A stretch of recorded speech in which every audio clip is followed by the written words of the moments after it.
warahmatullahi wabarakatuh. Sebelum pembelajaran dimulai, baiklah kita mengucapkan Bismillahirrahmanirrahim. Baiklah, selamat berjumpa lagi dengan Ibu Zulfatli, mengajar prakarya kewirausahaan di kelas 10 SMA. Untuk absensi, silakan siswa sekalian mengisi di kolom komentar. Apa kabar siswa sekalian? Semoga sehat selalu, baik lahir maupun batin, dan tetap semangat walaupun kita belum berjumpa. Pada pertemuan minggu yang lalu, kita telah membahas karakteristik kewirausahaan. Di sana kita membahas seorang wirausaha bisa membaca peluang usaha. Kira-kira apa saja kekayaan budaya kita yang dapat dijadikan peluang usaha? Indonesia ini sangat kaya dengan budaya tradisional yang merupakan adat istiadat yang berlaku pada setiap kelompok etnik atau suku bangsa, sehingga Indonesia memiliki keragaman budaya tradisional yang merupakan potensi luar biasa untuk mengikuti menjadi sumber inspirasi.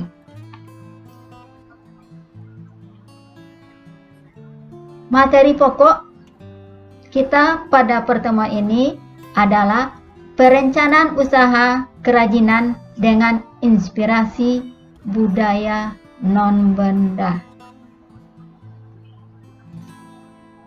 Sedangkan kompetensi dasar memahami perencanaan usaha kerajinan dengan inspirasi budaya lokal non-benda, misalnya cerita rakyat, mitos, simbol, tarian, pantun, dan upacara adat yang meliputi ide peluang usaha, sumber daya, administrasi, dan pemasaran. Sedangkan indikator pembelajaran mengidentifikasi berbagai ide dan peluang usaha yang ada di sekitar berdasarkan inspirasi budaya lokal non-benda. Kemudian menganalisis peluang usaha yang ada di sekitar berdasarkan inspirasi lokal non-benda. Jadi indikator pembelajaran kita pada pertemuan ini yang pertama mengidentifikasi berbagai ide dan peluang usaha yang ada di sekitar berdasarkan inspirasi budaya lokal non-benda. Kemudian menganalisis peluang usaha tersebut yang ada di sekitar berdasarkan inspirasi budaya lokal non-benda. Ya, setelah kita terinspirasi, kira-kira apa saja kekayaan budaya kita yang dapat dijadikan peluang usaha? Budaya tradisional daerah harus dikembangkan sehingga akan menjadi ide peluang usaha kerajinan dengan inspirasi budaya lokal non-benda sehingga lestari dan menjadi manfaat bagi daerah.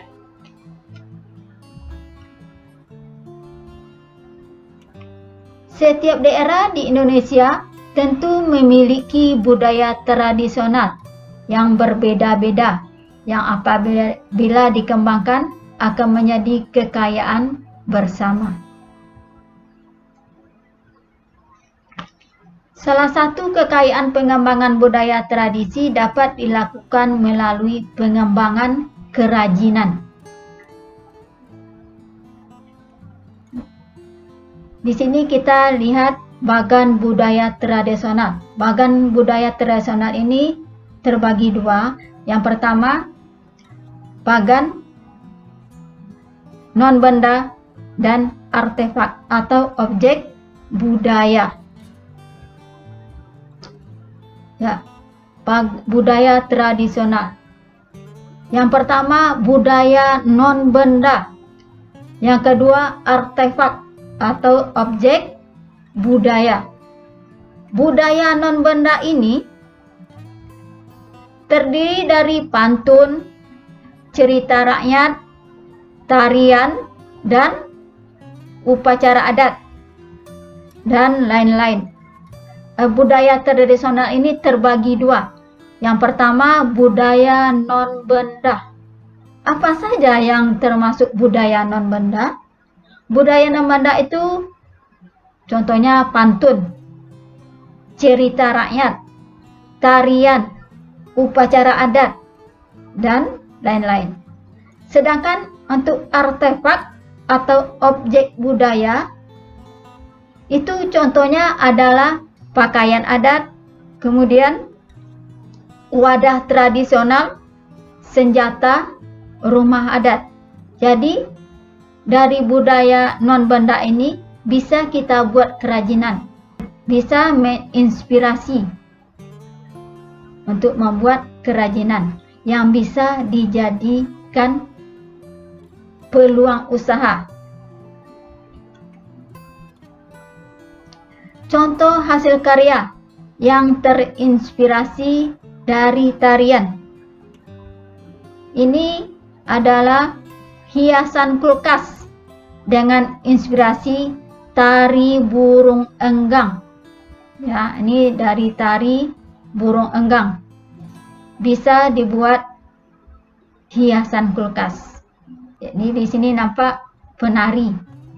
Ya, dibuat souvenir atau hiasan. Kemudian contoh hasil karya yang terinspirasi dari kegiatan khas daerah.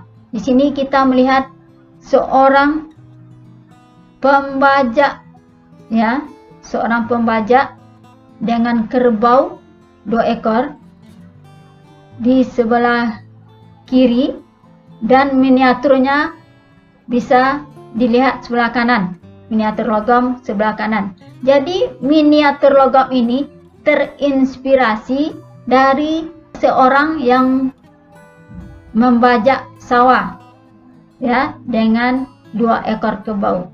Bisalah dibuat kerajinan dari logam. Kemudian contoh hasil karya yang terinspirasi dari rumah adat daerah. Di sini ada miniatur,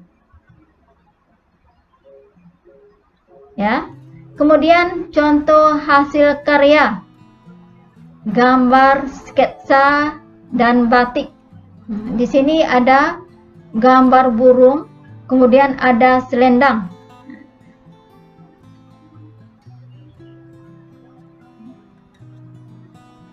Jadi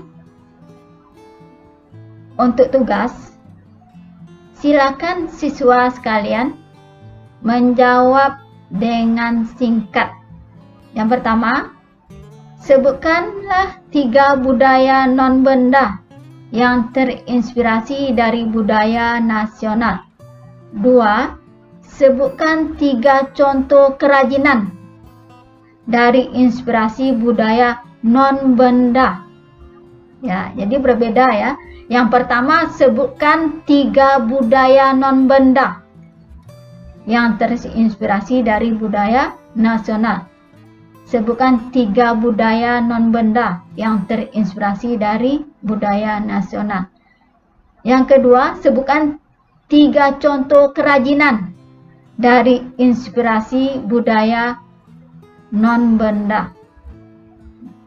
Yang ketiga, sebutkan 3 kerajinan berupa objek budaya yang terinspirasi dari budaya tradisional. Jadi yang ketiga ini kerajinan berupa objek budaya yang terinspirasi dari budaya tradisional.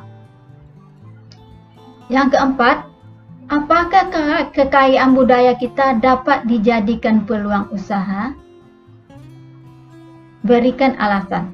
Kalau seandainya bisa dijadikan peluang, apa alasannya? Kalau seandainya tidak, apa alasannya? Ya. Jawabannya kirimkan ke Classroom. Ya. Nanti lainnya lihat di Classroom. Dan untuk pertemuan minggu depan, siswa untuk membaca tentang sumber daya material, teknik dan ide kerajinan dengan inspirasi budaya non-benda di buku siswa sekalian. Ada buku cetak yang ada pada siswa sekalian. Ya. Sekian dari Bu. Sebelum pelajaran ditutup, baiklah kita membaca hamdalah. Alhamdulillahirabbil alamin. Assalamualaikum warahmatullahi wabarakatuh.